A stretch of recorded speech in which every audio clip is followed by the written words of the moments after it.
Welcome to the Fundamentals of SQL course by Data do Nord.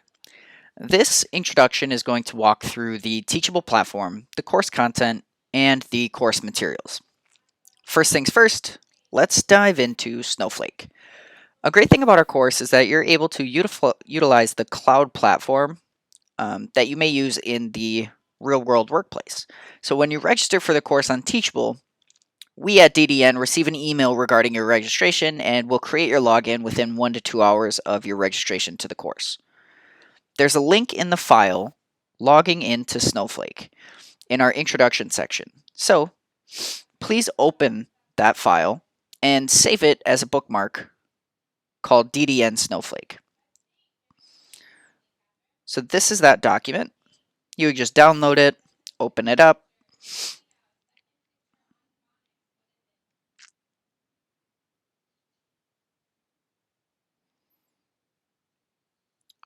and this would be the 5-step document that you have. This would be the link that we would click. So let's click this link, open link.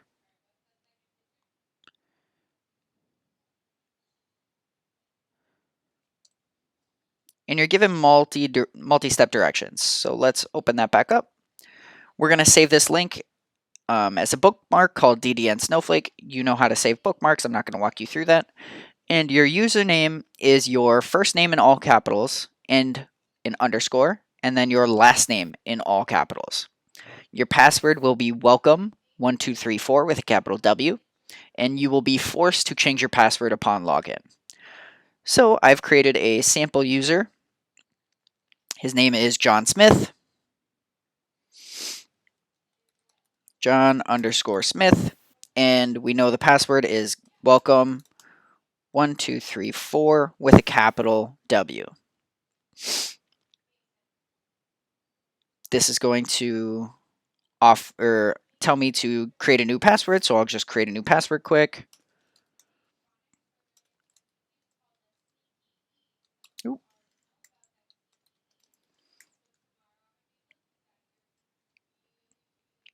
Great, so now we are getting into Snowflake, and once you're logged in, you're going to see our Snowflake platform.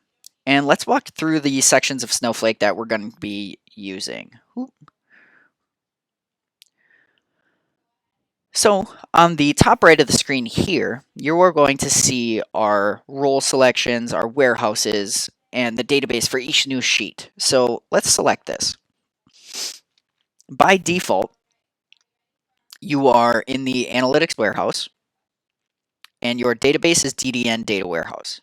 You are always going to default to DDN Data Warehouse. This is where all of our data is. If you are not in it, you won't be able to run any queries.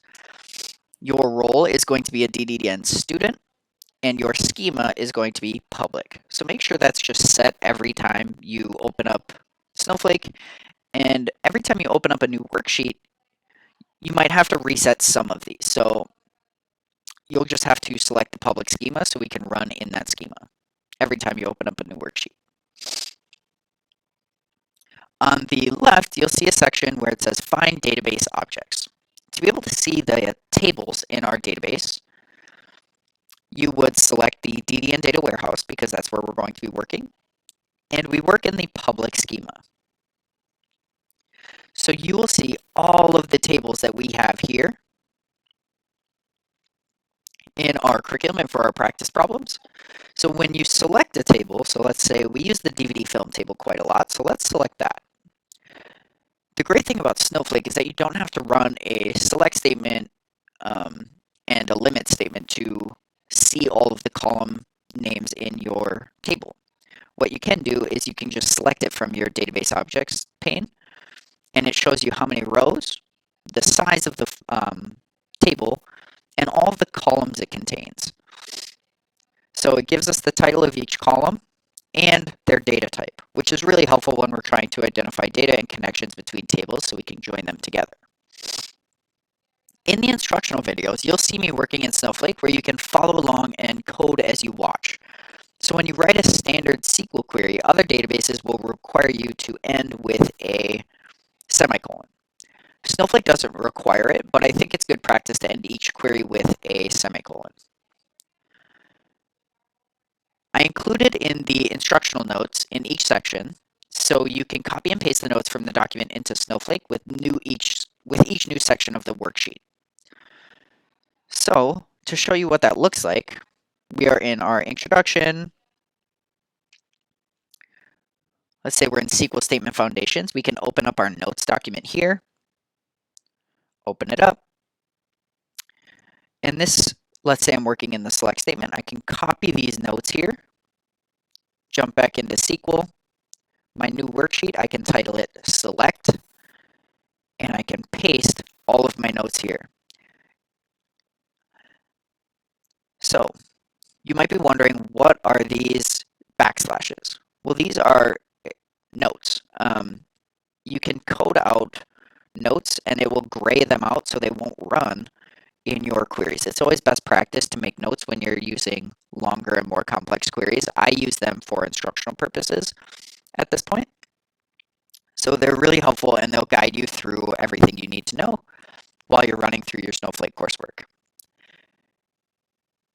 When you are finished with your sheet or your section, you can come up to the right and highlight your worksheet, and you can press the X and it'll just delete that worksheet.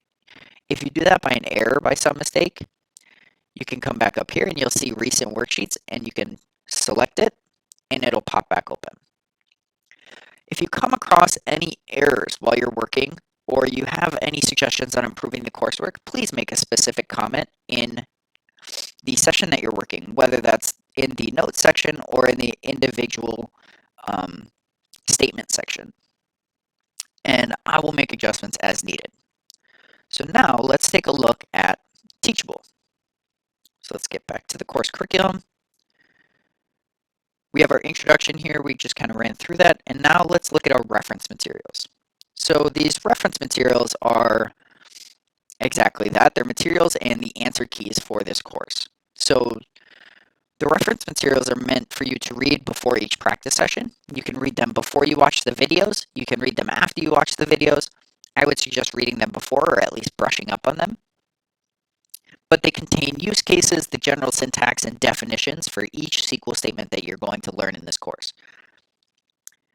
So that's just one large PowerPoint, and it's broken down by section. And then we have the answer key. When referencing the answer key, just be mindful that there are multiple ways to write a query and solve a problem in SQL. So with that in mind, the answer key might not always match your query. And the formatting here looks a little bit different because I'm on a Mac. But when you come across a situation like this, just be mindful and make a note of it. So I can always add different queries to our answer key and make note of that. So when you're running your queries, you can always come back here to check, well, did I write this correctly?